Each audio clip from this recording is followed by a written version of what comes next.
사도신경하심으로 신앙 고백하겠습니다.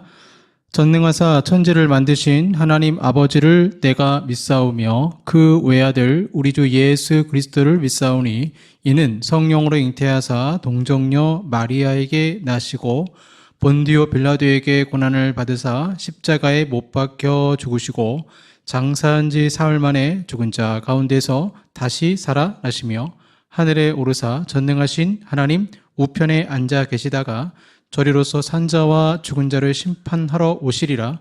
성령을 믿사오며 거룩한 공예와 성도가 서로 교통하는 것과 죄를 사하여 주시는 것과 몸이 다시 사는 것과 영원히 사는 것을 믿사옵나이다. 아멘.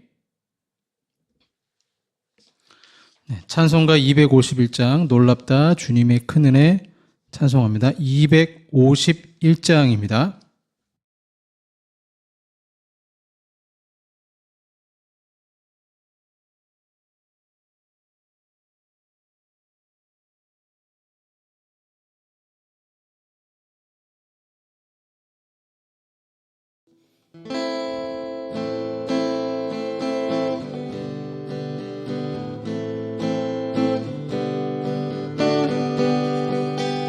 놀랍다 주님의 큰 은혜 우리의 죄를 속하시려 갈보리 십자가 위에서 어린 양 보혈을 흘렸네.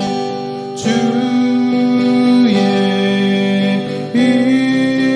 은혜 우리의 죄를 다 씻었네. 주의 은혜 우리의 죄를 다 씻었네. 죄악은 성난 파도같이 우리 영혼을 위협하나 헤아릴 수 없는 주네. 십자가에서 보이셨네. 주의 은혜 우리의 죄를 다 씻었네. 주의 은혜 우리의 죄를 다 씻었네. 죄악에 물든 영혼들을 주께서 피로 씻으시네. 지금도 흐르는 그 피에 눈보다 더 이게 씻으라. 주의 은혜 우리의 죄를 다 씻었네. 주의 은혜 우리의 죄를 다 씻었네. 피할 수 없는 그 은혜를 믿는 자에게 거저주네. 형제여 주 앞에 나와서 더딘 채 말고 고파되라. 주의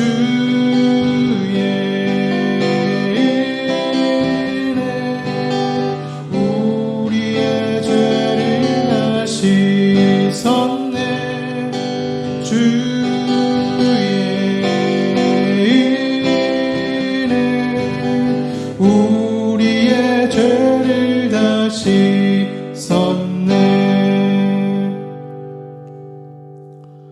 아멘. 기도하겠습니다.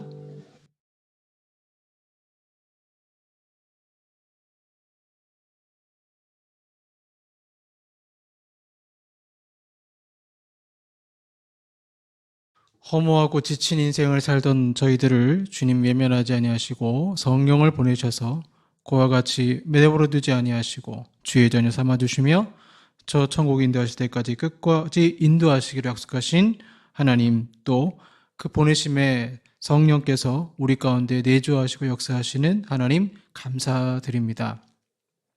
인생을 혼자 살아가는 건 너무나 막막하고 힘들지만 주님이 동행하신다면 물이나 불이나 지나갈지라도 든든하게 평안한 가운데 그 인생의 광야를 지나가며 승리함을 아버지 하나님 믿습니다. 저희들 성령 강림절을 맞이해서 주의 말씀에 충만히 거할 수 있도록 주여 도와주시고, 이 세상과 동행하는 것이 아니라 성령님과 동행하여서 에녹이 동행한 것처럼 저희들도 그렇게 주님과 동행하며 믿음으로 살아갈 수 있도록 주여 도와주시옵소서. 1907년에 맺던 대부흥의 이 조국교회 영광이 다시 한번 이 나라의 민족 가운데 임하기를 축원합니다. 좌로우로 치우쳐진 이 대한민국의 상황 속에서 한국교회가 성령 충만받아 특별히 대부흥을 경험할 수 있도록 주님 축복하시고, 저희 교회가 참된 부흥을 경험할 수 있도록 주여 도와주시고, 하나님 말씀으로 사람들이 깨끗하게 되어지고 회개하게 되어지고 주여 성령을 따라 살아간 것처럼 우리에게도 그러한 역사가 일어날 수 있도록 주여 도와주시옵소서. 오늘도 말씀 가운데 찾아와 주시고, 허물 많은 저희들 일주일 동안 지은 죄 주님께 고백합니다. 십자가의 벌로 용서하시고 주 말씀을 통해 우리의 심령이 이 시간 새로워지는 은혜가 있게 하여 주시옵소서. 주님 홀로 영광 받으시고 이 모든 말씀 우리 주 예수 그리스도의 이름으로 기도하옵나이다. 아멘. 네, 성경 말씀 로마서 3장 21절에서 24절까지 말씀입니다. 로마서 3장 21절에서 24절까지 말씀, 신약성경 243쪽이 되겠습니다. 봉독하겠습니다. 이제는 율법 외에 하나님의 한 의가 나타났으니 율법과 선지자들에게 증거를 받은 것이라. 곧 예수 그리스도를 믿음으로 말미암아 모든 믿는 자에게 미치는 하나님의 의인이 차별이 없느니라. 모든 사람이 죄를 범하였음에 하나님의 영광에 이르지 못하더니 그리스도 예수 안에 있는 성령으로 말미암아 하나님의 은혜로 값없이 의롭다 하심을 얻은 자 되었느니라. 아멘. 네, 오늘은 하나님의 한 의라는 제목으로 말씀 나누도록 하겠습니다. 저번 주 말씀 아마 기억나실 거예요. 성경은 분명 아무도 천국에 들어갈 만큼 도덕적, 윤리적으로 또 착하게 살 수 없다라고 선언을 하죠. 그래서 바울이 시편과 이사야 말씀을 인용을 하지 않습니까? 천국은 상대평가가 아니라 절대평가라고 했습니다. 하나님 앞에서 거룩의 기준에 99점 맞는다고 해서 천국에 갈 수 없고 100점을 맞기란 사실 불가능합니다. 그래서 인간의 행위로는 절대로 구원을 받을 수가 없어요. 아담과 하와 이후에 죄가 세상에 들어오면서 죄인으로 태어난 사람은 죄성을 가지고 이 세상을 살기 때문에 그 누구도 하나님 앞에 저는 도덕적으로 선합니다. 그 부자 관원 예수님께 나아가서 십계명 다 지켰습니다. 내 가난한 것을 팔아 네 소유로 이웃을 섬기라고 했을 때 그는 근심하며 떠났습니다. 그것이 인간의 연약한 모습입니다. 그래서 바울이 저번 주에 말씀드린 것처럼 저는 거짓말 한 번도 안 했어요. 그러나 성경은 인간의 목구멍이 열린 무덤과 같다고 했고 발성경환부터 손과 발에 이르기까지 모든 것이 죄를 짓기 때문에 인간은 구원받을 가능성이 전혀 없는 것이죠. 하지만 하나님 우리를 너무나도 사랑하셔서 구원받을 유일한 방법, 그 길을 마련하신 것입니다. 유대인들은 율법을 지켜서 구원받을 수 있다라고 생각했는데 율법은 저번 주에 말씀드렸죠. 인식입니다. 죄에 대한 인식이죠. 내가 죄인이구나.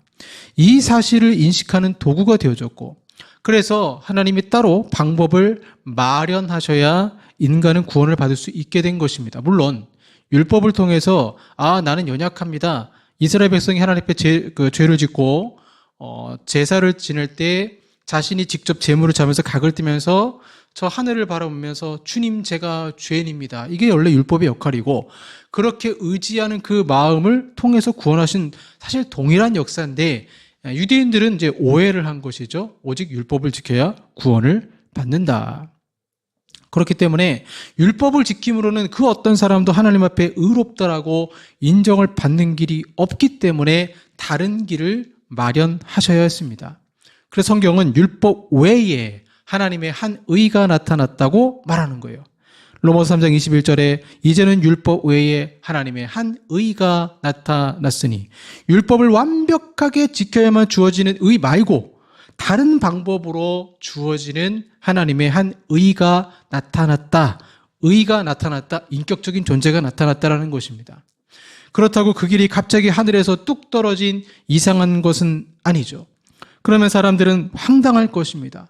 아니, 갑자기 한 의가 나타났다고? 그럼 이거 너무 불공평한 거 아니야? 아니에요. 하나님은 그 길을 태초부터 예정하셨습니다. 아담과 하와가 죄를 범한 것을 아신 하나님은 그 아들 예수가 죄를 해결하고 그 해결하신 예수를 믿는 자를 구원하시기로 작정하신 것입니다. 그 길은 이미 구약 성경 또 율법과 선지자 예언하던 길이에요. 그래서 율법과 선지자들에게 증거를 받은 것이라 로마 3장 21절에 말하고 있는 것입니다. 그래서 구약 성경의 지지를 받는 구원 방법이라는 것도 우리가 알게 됩니다. 이렇게 되면 유대인들이 할 말이 없습니다. 성경을 잘 봐라. 수많은 선지자들이 구원의 길을 알려줬지만 너희들이 거부하지 않았느냐. 설교가 무서운 것은 예수 믿는 자에게 생명을 얻는 소식이 되지만 지옥에 가는 자들에게는 내가 몇 날 몇 시에 구원의 복음을 들었지만 거부했다. 확실한 심판에 준 것들이 되기 때문에 설교가 무서운 것입니다. 유대인들은 더 핑계할 수 없는 것이 이미 창세기 3장 15절 원복음부터 여자의 후손이 뱀의 머리를 친다는 예언이 되어 있습니다. 구약의 많은 제사와 다윗의 후손에 대한 약속, 메시아에 대한 약속 성경에 기록되어 있고 또 메시아를 기다렸기 때문에 그들은 하나님의 한 의를 기다려야만 했습니다. 즉 율법으로 구원받는 의가 아니라 믿음으로 의롭게 되는 길인 것이죠. 그걸 우리가 뭐라고 말합니까? 이신칭의, 예수 그리스도를 믿음으로 의롭게 된다라는 것입니다. 예수 그리스도를 믿음으로 말미암아 모든 믿는 자에게 미치는 하나님의 의인이 차별이 없느니라. 내가 착하게 살아서 나의 의로 구원받는 것이 아니라 그리스도를 믿어서 그분의 의가 내가 전가받아서 구원받는 거예요. 나는 의롭지 않은데 그리스도를 믿는 믿음으로 하나님이 의롭다 여겨주시는 것입니다. 자, 광야에서 불평하던 이스라엘 백성들 불뱀에 물려 죽어갈 때 하나님은 장대에 놋뱀을 달아서 들으라고 하셨어요. 그리고 그 놋뱀을 본 백성들은 살 수 있었습니다. 그들이 한 것은 본 것뿐입니다. 요한복음 3장에서 예수님이 니고데모에게 이 예를 말씀하시잖아요. 십자가에 달리신 예수가 나의 죄를 대신 지시고 죽으셨다. 하나님은 그 죄를 없애주셨다라는 그 믿음으로 주님을 바라볼 때 그것이 하나님의 한 의가 되는 것입니다. 하이데베르크 교리문답에 보면 아주 정확하게 나와 있어요. 당신은 하나님 앞에서 어떻게 의롭게 되는가라는 질문에 이렇게 답합니다.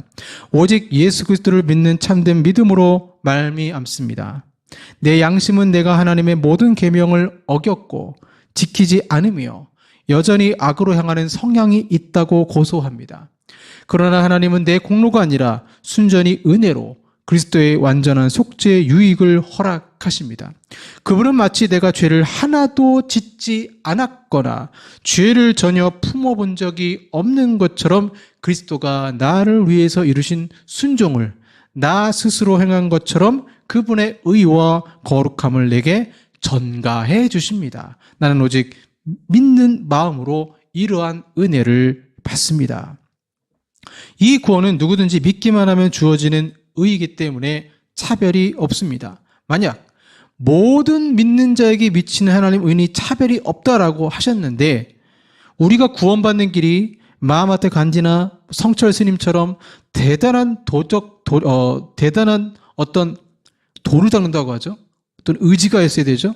어떤 인격을 갖춰야 된다라고 한다면 구원 얻는 길은 굉장히 어려운 길입니다. 불가능한 길입니다. 그러한 구원의 길은 천하고 방탕하고 죄 있는 일반 대다수 인간에게는 길이 아니에요.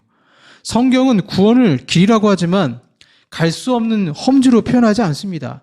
체력이 좋은 사람만 갈 수 있는 길, 머리가 좋아야 가는 길, 지식이 있어야 가는 길이 아니라 예수님은 내가 곧 길이요라고 하셨어요. 믿기만 하면 돼요. 돌을 닦아야 구원받는 것이 아니라 내가 아무리 돌을 닦는다고 해도 저 하늘에 닿을 수 없는 것처럼 누군가가 하늘에서 내 손을 잡아서 구원한다는 믿음이 있어야 되는 거예요. 만약에 홍수가 나서 정말 물이 너무 가득 차서 지붕에 올라가 있습니다. 곧 죽게 생겼어요. 근데 연락이 왔어요. 걱정하지 마십시오. 소방차가 출발했습니다. 소방 헬기가 갈 겁니다. 그러면 이 사람 뭐예요? 기다리는 거예요. 그래. 소방 헬기가 분명히 나를 구원하러 올 거야. 근데 믿음이 없어서 이거 믿을 수가 없어 하고는 내가 헤엄쳐서 구원받겠어. 헤엄치다가 죽는 거예요. 자기 노력으로 죽는 거예요. 근데 그게 아니라 정말 기다리다 보면 정말 헬기가 나타나서 사다리가 내려오고 그걸 타고 올라가서 구원을 받는 것입니다. 복음은 그러한 어떤 특별한 공로를 요청하지 않습니다. 누구든지 믿으면 구원을 받게 되는 것입니다. 이번에 이제 6.3 지방선거가 있습니다. 대통령이 잘하면 여당이 혜택을 받게 되겠죠. 여당 인물이 뛰어나서가 아니라 정부 예산을 지방에서 많이 받을 수 있기 때문에 지지를 받고 대통령 인기가 좋아서 후광 효과를 누릴 수도 있습니다. 하지만 내가 아무리 뛰어나다고 해도 소수당 후보로 나와봤자 무소속 나와봤자 선택받기 쉽지 않습니다. 선거보다 더 혹독한 것이 천국의 지지를 받는 것입니다. 하나님께 인정받으려면 하나님이 우리의 대표자가 되어야 됩니다. 더군다나 죄인된 인간이 하나님께 인정받으려면 자기가 죄를 하나도 어기지 말아야 되는데 불가능합니다. 율법을 다 어기거든요. 그래서 당신의 사랑하는 독자 성자 예수님이 또 우리 인생의 대표자가 되어야 됩니다. 그래서 믿음이라는 것은 예수님이 나의 대표자이십니다. 다른 말로 예수님은 나의 주님이십니다. 예수님이 성육신하신 것, 날 위해 십자가에 죽으신 것, 3일 만에 부활하시고 승천하시고 마지막 때에 다시 오심을 믿는 것, 최후 심판 때에 예수님이 나의 변호사가 되신다는 것, 파라클레이토스, 보혜사가 되신다는 것, 예수님을 믿는다는 것은 이처럼 주님이 나의 대표자라는 것을 인정하는 거예요. 이것이 얼마나 큰 은혜인지 몰라요. 그래서 바울은 이것을 하나님의 값없는 은혜다. 4절 말씀 보시면 4절이 아니죠. 24절 말씀 보시면 하나님의 은혜로 값없는 은혜다라고 표현하고 있어요. 23절은 이제 모든 사람이 죄를 범하였고 하나님의 영광에 이르지 못했다라고 선언하고 있죠. 그러니까 모든 사람 구제불능이에요. 천국에 갈 수가 없어요. 그래서 하나님의 놀라운 한 의를 우리에게 허락을 하신 것입니다. 값없는 은혜라는 것입니다. 자, 희귀병을 예방하는 요즘에 또 이런 이상한 바이러스를 많잖아요. 어떤 백신의 값이 수십억 원이라고 하면 개발비가 그만큼 드니까 어쩔 수가 없겠죠. 그러면 약값이 너무나 비싸면 가난한 사람에게 그 약은 없는 것이나 마찬가지입니다. 그러나 코로나19 백신처럼 비록 값이 비싸도 정부에서 값을 치러주면 누구나 보건소에서 맞을 수 있었죠. 자, 암을 치료하는 신약이 보험 혜택이 있으면 웬만한 사람들은 약을 구할 수 있습니다. 이처럼 하나님이 그리스도 안에서 모든 값을 치러 주셨기에 우리는 값없이 거저 의롭다함을 얻게 된 거예요. 그리스도 예수 안에 있는 성령으로 말미암아 하나님의 은혜로 값없이 의롭다 하심을 얻은 자 되었느니라. 율법은 우리가 의롭게 되기 위해서 무언가 해야 된다라고 말을 하죠. 행위 구원이에요. 종교는 행위와 공로가 있어야 천국에 갈 수 있도록 가르칩니다. 팀 켈러 목사님 표현을 빌리면 율법은 강자를 위한 가르침입니다. 그러나 복음은 약자를 위한 소식이에요. 하나님이 값을 다 지불하셨다는 소식이에요. 인간이 자기 힘으로 하나님의 의에 도달할 수 없기에 그 의가 하늘에서 내려와 선물로 우리에게 주어졌다는 것입니다. 그러므로 누구든지 믿음으로 값없이 와서 받는 것이에요. 값없이 은혜로 받을 수 있으므로 신분고와 남녀노소 차별 없이 받을 수 있게 된 것입니다. 빈부격전을 막론하고 도덕주의자도 죄인도 다 받을 수 있어요. 그러면 여러분, 도대체 하나님은 우리를 값없이 의롭게 하시기 위해서 우리 대신 어떤 값을 치르셨을까요? 하나님이 대신 치르신 대가가 무엇이겠습니까?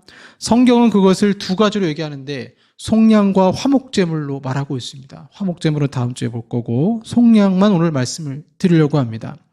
가끔 유튜브에 굿 네이버스 광고가 뜹니다. 엄마 아빠가 없고 할머니하고 단둘이 사는데 할머니가 아프셔서 이 아이가 박스 줍는 일을 하면서 또 병을 주우면서 생계를 유지해요. 그 광고를 볼 때마다 마음이 울컥합니다. 만약 그 아이가 내 옆집에 산다고 생각해 보세요. 하루는 아이가 쌀이 없어서 밥을 못 먹고 있어요. 불쌍하잖아요. 그래서 슈퍼 가서 쌀을 사서 이웃집 아이에게 갖다 줍니다. 그럼 여러분, 이 아이는 공짜로 쌀을 얻었어요. 근데 여러분, 진짜 공짜일까요? 아니에요.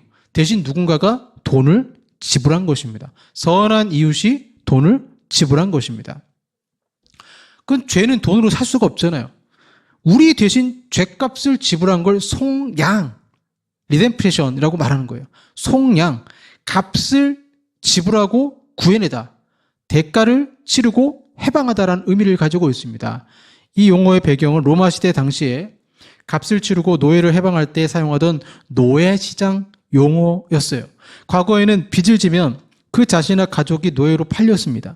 풀려나려면 빚을 갚아야 하는데 돈이 없으면 평생 노예 생활을 해야 했습니다. 그가 풀려날 방법은 오직 하나, 누군가 그 값을 대신 지불하는 것뿐입니다. 조선시대 어느 가난한 가정에 한 처녀가 있었어요. 가난하고 몸이 약했던 그녀의 아버지는 많은 빚을 남긴 채 세상을 떠났습니다.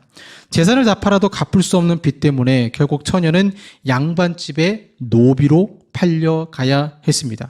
딸을 빼앗긴 어머니는 슬픔을 못 이겨 자리에 누웠고 끼니를 해결하기도 어려운 지경에 이르렀습니다. 이 소식을 그 동네에 부유하고 덕망 높은 한 사람이 들었어요. 그는 불쌍한 마음이 들어 처녀가 노비로 일하는 집을 찾아가서 처녀의 부모를 대신하여 빚을 청산해주고 노비 문서를 찢어서 처녀를 어머니에게로 돌려보냈습니다. 그 선한 사람이 빚을 대신 갚아줌으로써 그 처녀는 자유인이 되었을 뿐 아니라 어머니를 돌볼 수 있게 된 거예요. 이렇게 대신 값을 지불해 주는 것을 속량이라고 합니다. 죄와 사망의 노예가 된 인류는 그 죄값을 스스로 갚을 능력이 없어요. 인간 중에 율법을 지켜서 의롭다고 인정받을 육체가 아무도 없습니다. 그러니 인간이 인간을 구원할 수는 없어요. 자기 죄값도 치를 능력이 없는데 어떻게 다른 사람을 도울 수 있겠습니까? 인간을 구할 방법이 인간 자신 안에는 없는 거예요. 그럼 뭐냐? 방법은 한 가지. 신이 인간이 되어서 누군가 대신 죄값을 갚아 주어야 됩니다. 이를 위해 하나님은 당신의 아들 예수 그리스도를 이 땅에 사람으로 보내셨어요. 예수님은 완전한 하나님이고 완전한 사람이셨습니다. 동시에 아담이 실패했던 모든 율법에 순종하신 분으로서 죄가 하나도 없는 분이셨어요. 순전한 양, 제물이 되신 것입니다. 하나님은 우리의 죄값을 그분을 십자가에 못 박아 죽이셨습니다. 우리가 죄값으로 죽어야 하는데 당신의 아들을 대신 십자가에 못 박아 죽임으로써 값을 치르셨습니다. 그럼 여기에 항의하는 분도 있어요. 이거 아동학대 아니냐? 왜 꼭 죽어야 합니까? 구약 성경에 고엘 제도라고 있습니다. 태장을 맞게 되는데 체력이 안 되면 대신 형제나 친척이 매를 맞는 것입니다. 성경은 죄의 삭슨 사망이라고 나와요. 죄값을 치른다는 것은 죄의 삭슨 사망이기 때문에 죽는다는 것을 의미합니다. 그래서 생명은 피해있기 때문에 구약시대 때 죄를 지으면 죽어야 되기 때문에 대신에 소나 양을 잡아서 전가하고 죄를 전가하고 피를 흘림으로 그 제물의 주인은 죄를 용서받았습니다. 동물이 사람의 죄를 대신하는 것은 한계가 있었고 그러려면 피를 가지고 영원한 하나님의 지성소에 들어가야 되는데 그러면 인간이 들어갈 수 없으니까 신이 직접 사람이 되셔서 본인이 대제사장이 되시고 제물이 되셔서 죽으시고 영단번의 구원을 이루어 다시 예수님이 이제 피를 흘릴 일이 없게 된 것입니다. 공의로우신 하나님, 거룩하신 하나님의 명예를 손상치 않고 그런데 인간을 너무나도 사랑하시기 때문에 그냥 용서할 수는 없는 것입니다. 누군가 그 죄값을 치러야 되는데 하나님의 아들이 본인이 대신 죄값을 치르겠다고 나선 것이에요. 당신의 생명으로 우리를 사신 것입니다. 십자가는 바로 우리를 대신해서 하나님이 값을 지불하신 사건이에요. 그래서 예수님이 운명하실 때 요한복음 19장 3절에 다 이루었다 헬라어로 뭡니까? 테텔스타이, 다 지불했다. 돈을 다 갚았다는 뜻이에요. 핏값으로 다 지불했다는 뜻이에요. 지불했다는 뜻이에요. 예수님이 다 지불하셨기 때문에 쌀값의 잔액도 없고 외상도 없습니다. 내가 무엇인가를 더한다고 해서 거룩해지는 것이 아닙니다. 이미 거룩해진 자가 된 것이고 자유자가 된 것이며 노예에서 해방된 자이고 천국 백성이 된 것입니다. 하나님이 이렇게 예수 그리스도를 통해서 우리 대신 값을 치르심으로써 우리를 해방하는 은혜를 베푸셨습니다. 이것이 바로 그리스도 예수 안에 있는 속량입니다. 그걸 24절에서는 뭐라고 표현하느냐? 하나님의 은혜다. 그야말로 하나님께서 값없이 주시는 선물인 것입니다. 우리가 조금이라도 잘나서, 아니요, 우리가 아직 죄인 되었을 때에, 우리가 아직 죄인 되었을 때에 하나님께서 은혜를 주신 거예요. 마르틴 루터가 성경을 읽고 나서 이렇게 말했다고 합니다. 내가 만약 하나님이라면 나를 포함해 세상 사람들을 다 멸하겠다. 무슨 뜻입니까? 하나님의 말씀을 읽어보니 죽지 말아야 할 사람이 하나도 없다라는 뜻이에요. 누구도 하나님께 은혜를 받을 만한 자격이 없어요. 그런데 하나님께서 일방적으로 구속의 은혜를 베풀어 주심으로 하나님의 한 의를 우리에게 허락하셨습니다. 그렇다면 하나님의 은혜라는 것이 결국 무엇입니까? 하나님의 사랑입니다. 우리를 사랑하시기에 베풀어 주시는 은혜인 것입니다. 24절에 나오는 속량, 노예시장에서 노예를 산 뒤에 사야 돼요. 노예 증서를 찍고, 그래서 율법, 골로새서인가요? 말씀 보시면은 법조문이 같이 십자가에 못 박히잖아요. 증서를 찢은 거예요. 그 노예에게 자유를 주는 것을 속량이라고 했잖아요. 그런데 이것을 누가 할 수 있습니까? 그 노예를 사랑하는 절대 권력의 어떤 사람이 할 수 있습니다. 하나님께서 우리에게 이러한 방법으로 속량의 은혜를 내려주신 것은 우리를 사랑하시기 때문입니다. 아버지가 사랑하지 않는데 그 아들 예수를 보내겠습니까? 제가 아버지의 입장이라면 아들을 말릴 거예요. 아들아, 그럴 수 없다. 인간들을 위해 네가 대신 죽어야 한다니 차라리 저들이 지옥에 가는 것이 낫지. 너를 죽음에 이르게 할 수 없다. 그러나 성부 하나님은 그렇게 하지 않으셨어요. 그분은 우리를 사랑하셨고 그 아들 예수도 우리를 사랑하셨고 성령 하나님도 우리를 사랑하셔서 끝까지 우리를 보호하시기 위해 우리 안에 오신 것입니다. 이 속량을 이루기 위해서 삼위 하나님이 역사하신 것입니다. 이 얼마나 큰 은혜입니까? 모든 인간이 죄를 지어 심판을 피할 수 없게 되었을 때 하나님께서 어떻게 공의를 깨뜨리지 않으면서도 우리를 용서하셨는지 예화 하나 실제로 있었던 일입니다. 19세기에 카스피해 인근의 코카서스 부족의 영웅이었던 샤밀 장군의 이야기입니다. 19세기 중엽에 코카서스 산악지대에 이 부족들이 러시아 제국의 침략을 맞이해서 처절한 독립전쟁을 벌이고 있었습니다. 이때 이 부족의 정신적 지주이자 군대 지도자가 샤밀이라는 사람이었습니다. 샤밀 장군이었어요. 근데 전쟁이 길어지면서 부족들은 극심한 식량난과 물자 부족에 시달려야 됐습니다. 설상가상으로 군대 내에서 군량미와 공공물품을 몰래 훔쳐가는 절도 사건이 빈번하게 발생하기 시작했습니다.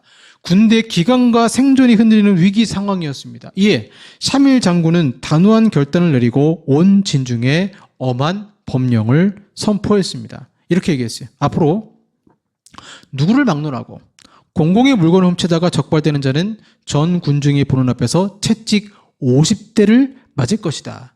당시 가죽 채찍 50대는 웬만한 건장한 청년도 목숨을 잃거나 평생 불구가 될 수 있는 무시무시한 형벌이었습니다. 법이 선포되자 군 기각은 바짝 잡혔고 한동안 절도 사건은 일어나지 않았습니다. 그런데 어느 날 한 절도범이 현장에서 체포되었어요. 그런데 범인의 정체가 누구냐? 이 범인의 정체가 밝혀지자 온 진중이 큰 충격과 슬픔에 빠졌습니다. 범인은 다름 아닌 샤밀 장군의 친어머니였습니다. 그 어머니는 굶주림에 죽어가는 한 이웃 가족을 돕기 위해서 절도를 한 것입니다. 물건 훔쳐서 이웃을 도와준 거죠. 장군은 깊은 고뇌에 빠졌습니다. 그에게 두 가지 선택지밖에 없어요. 첫 번째는 지도자의 권위로 어머니를 사면해 주는 것, 그러나 이는 자신이 세운 법을 스스로 깨뜨리는 일이며 공의가 무너져 군대의 통제력을 잃고 결국 전쟁에서 패배하게 될 것이 분명했습니다. 두 번째는 법대로 어머니에게 채찍 50대를 때리는 것. 늙고 쇠약한 어머니는 채찍 몇 대를 견디지 못하고 그 자리에서 숨을 거둘 것이 뻔했습니다. 아들로서 어머니를 죽음으로 내모는 폐륜을 저지를 수는 또 없었어요. 샤므엘 장군은 부하들에게 나를 방해하지 마라 하고는 사흘 동안 막사 안에 들어가서 문을 걸어 잠그고 식음을 전폐한 채 기도했습니다. 온 군대가 숨을 죽이고 장군의 결정을 기다리고 있었습니다. 사흘째 되던 날 아침 막사문이 열렸습니다. 장군의 얼굴은 수척해져 있었지만 눈빛은 단호했습니다. 그는 광장에 온 군중을 모으고 어머니를 형틀에 묶게 했습니다. 집행관에게 형을 집행하라! 엄명이 떨어졌습니다. 집행관이 떨리는 손으로 무거운 가죽 채찍을 들어 올려내리치려는 순간 샤므엘 장군의 천둥 같은 고함이 광장을 울렸습니다. 멈춰라!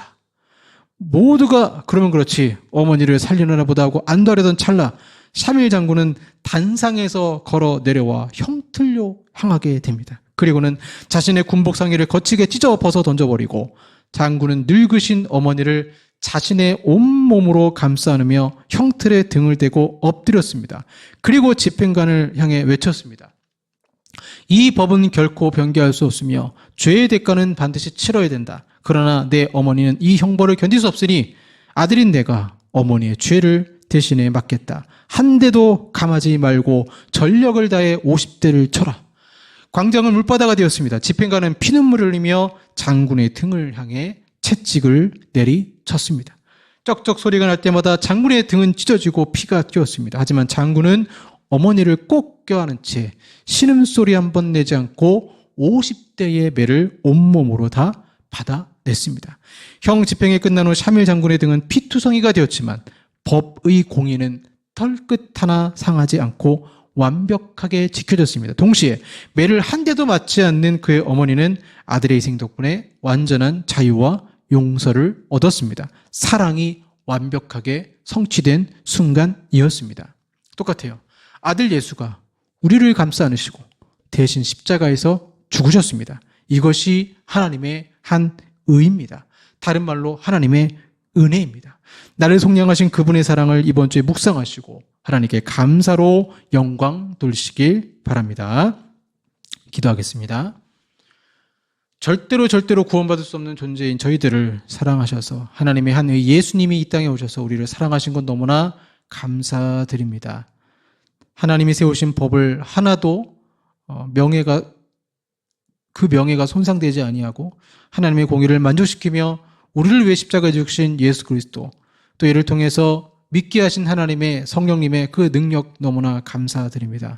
우리가 이 말씀을 생각하면서 더욱 십자가의 그 은혜와 보혈을 감사하며 살 수 있도록 주여 도와주시고 우리 안에 잃어버린 구원에 대한 감격이 회복되게 하여 주시옵소서.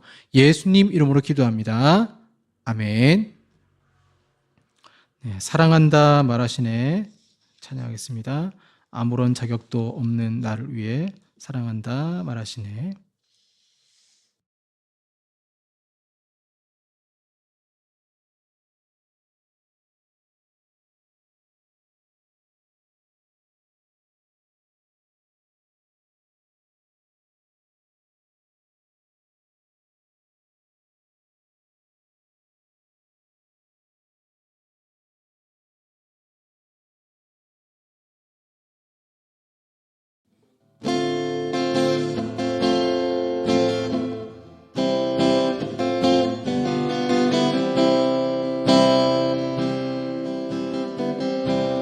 아무런 자격도 없는 나를 위해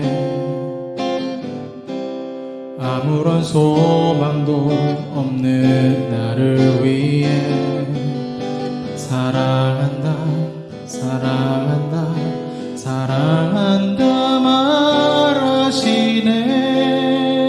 이 낮은 날 위해 아무런 자격도 없는 아무런 자격도 없는 나를 위해 아무런 소망도 없는 나를 위해 사랑한다 사랑한다 사랑한다 말하시네. 이 낮은 날 이제 나는 옛사람 아니요 사망에서 건지신 주의 자녀이니 그 한없는 주의 사랑 안에 기쁨으로 걸어가겠네. 나의 사랑 나의 어여쁜 자야, 일어나 손을 잡고 함께 가자. 사랑한다 사랑한다 사랑한다 말하시네. 세상 끝날까지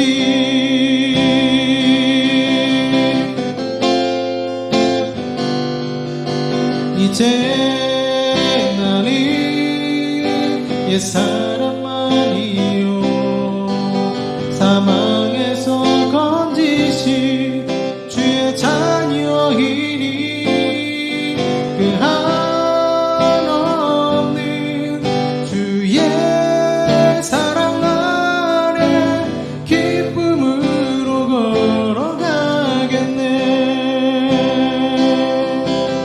이제 나는 옛사람 아니요 사망에서 건지신 주의 자녀이니 그 한없는 주의 사랑 안에 기쁨으로 걸어가겠네.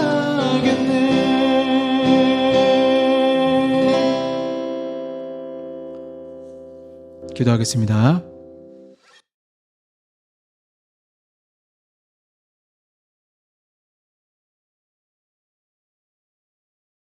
우리의 귓가에 사랑한다 말하시네. 얼마나 주님의 사랑이 위대한지요. 그 감격을 잃어버렸던 저희들의 삶을 회개합니다. 오늘도 아버지 앞에 그 사랑 감격하여 감사로 또 구제 11조로 영광 돌립니다. 하나님 기쁘게 받아주시고 이 드린 손길마다 또 마음을 드린 자마다 기도하는 자마다 주님의 첫사랑 그 회복할 수 있도록 도와주시고 주님의 사랑에 푹 잠겨 한 주간 승리할 수 있도록 인도하여 주시옵소서. 예수님 이름으로 기도합니다. 아멘. 지금은 우리 구주 예수 그리스도의 은혜와 성부 하나님의 사랑하심과 성령 하나님의 교제 교통 역사하심이 하나님의 속량과 그 은혜를 기억하며 승리하게 원하는 우리 사랑하는 성도들과 한국 교회 위에 영원토록 함께 있을지어다. 아멘.